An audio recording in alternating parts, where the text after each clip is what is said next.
The stories contained in this podcast are the recollections of the guests we've invited onto the show. We are merely an outlet for people to share their truths, and we accept no legal responsibility for the stories contained herein. I'm Kendra Sheets. And I'm Rich Gill. And this is Enough, a podcast which aims to shine light into the darkened corners of the music industry while discussing the ways we can and should improve ourselves and, in turn, our community. Hi, everyone. Welcome to the first episode of what we are unofficially calling Season 2 of the Enough podcast. A lot has happened since you last heard from us back in November, and we'll get into that in a moment. But first of all, we wanted to make a couple quick announcements about what the podcast is going to look like moving forward. So at the beginning, we had an idea of what we were getting into. We were somewhat prepared in an unprepared way. We were definitely unprepared for the workload that putting out 2 podcasts a month, or what we were trying to be 2 podcasts a month with both video and with audio, would actually entail.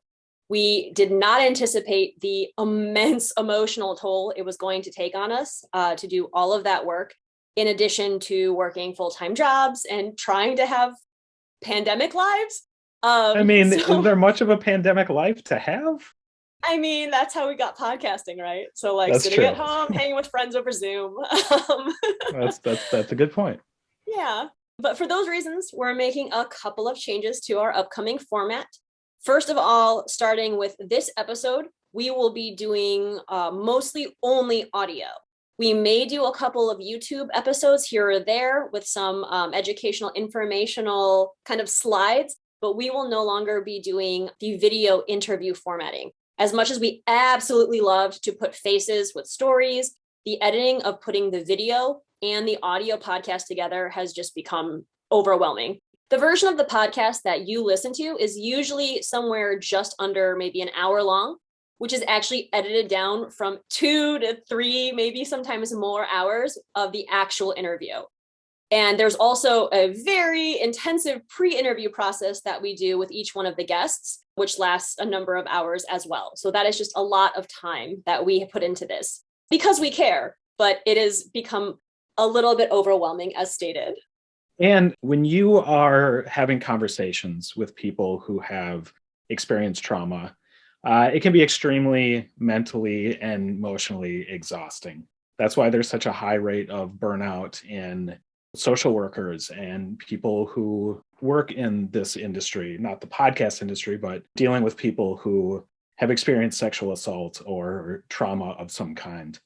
While we're having these conversations, we are reliving the experience with the person we're talking to as they're explaining it. Doing this multiple times over the course of a week is exhausting, and then doing it multiple times a week for a month is even more just emotionally draining. It's not easy stuff to talk about. It's not easy stuff to hear, and it can take a lot out of you. We're having these conversations with people who are reliving the worst experiences of their lives. And as they speak about their traumatic experiences, there are times when we get triggered. We are remembering our own trauma that has happened or difficult situations that we've been in. And all of that just compounds itself to take a lot out of you. To put it bluntly, this is not easy to do at all. But we're not going to stop. The other change is that we're also going to start doing shorter informational episodes about a variety of different topics. As our listenership grows, we want to make sure that everyone stays informed on some of the things that are brought up in our discussions, and to also clarify some common misconceptions about not only what the point of this podcast is, but also specific definitions of terms that are used. The language is changing all the time. Words that meant one thing are now being usurped to mean something else. That's the way the world is now. It's constantly changing, and everyone is trying to keep up with it. Including us. Yeah. Another thing we want to talk about is the amount of online bullying and harassment that not only the 2 of us, but also some of our guests have received since starting this podcast. Oh my God, why are you all in high school? Please stop bullying people. Jesus Christ. Yeah, it's kind of ridiculous. We've both experienced bullying, online bullying to varying degrees. And the one common theme in all of it is some aspect of Darvo. We will devote an upcoming shorts episode to go more in depth about Darvo. But for now, we're just going to say simply Darvo is an acronym for deny, attack, and reverse victim and offender. It's something that's a common manipulation strategy of psychological abusers. The abuser denies the abuse ever took place, gaslighting, and attacks the victim for attempting to hold the abuser accountable, and then claims that they, themselves, the abuser, are actually the victim in the situation. So they reverse the entire reality of the victim. Everything gets turned upside down. And this usually involves not just a playing the victim kind of game, but also victim blaming. And all of that I just said was summarized and taken straight from Wikipedia, which cites medical journals as its sources. Therefore, we cite Wikipedia.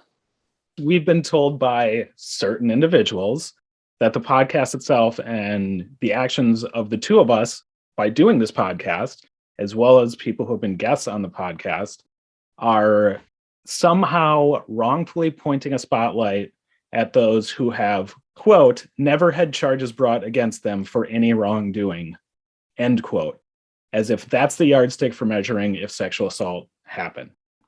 We all know that's complete bullshit. Just because charges have never been brought against someone doesn't mean that it didn't happen. In episode 7, Kate of the Surviving Justice podcast led us through a number of statistics regarding when abuse is reported, if at all. We'll dive further into the complexities of reporting abuse and assault in one of our upcoming episodes. We have always made it a point not to bring attention to specific abusers or harassers, and we're not going to start that now. We're not going to name names. We're not going to call out specific musical groups. That is not the intent of this podcast. It never was, because this is not about the abusers. This podcast was and always will be about the victims, the survivors. Its purpose is to provide a platform to tell their stories, and that's not going to change. We understand that what we're doing ruffles some feathers, for lack of a better term. But this is merely proof that what's happening right here between the two of us with our guests is exceedingly important. We also know that upsetting the status quo and speaking openly about subjects which haven't normally been so openly discussed before makes us targets. People may try to question our characters or slander our names and say that we shouldn't be doing this. Fine. That said, our work speaks louder than internet trolls and those who choose to defend abusers or platform them. And the people who know us and the people who have worked with survivors can see all of this shit talking is what it is. Nothing but shit talking and a waste of time. I've done this before, and I'll probably end up doing it again, because a lot of times other people's words are better than my own words. So I'm going to end this by quoting another old punk band. As we rail against old punk bands, I'm going to bring up a really old punk band. They don't seem that old to me, which means I'm getting older. Yeah, exactly. Oh, we're all getting so old. But not as old as Jimmy Percy and Sham 69, who in 1978 sang, "If the kids are united, they will never be divided." We urgently need to be united in taking a stand against sexism, racism, homophobia, transphobia, ableism, assault, abuse, harassment, and rape in the music scene. If we do that, we can turn it into something just 100% inclusive that generates real societal change. And that's what we're all looking forward to do with this. We want to bring to light the things that people don't talk about and haven't talked about and are afraid to talk about. We want to give a voice to those people, and we want to create not a safe space, but a safer space. There's no such thing as a completely 100% safe space. But if we can make safer spaces for everyone, then everyone will be able to enjoy themselves and have a good time and feel safe and comfortable. And with all that being said, we'd like to welcome you to season 2 of Enough. Thank you for sticking around, and we're happy you're here.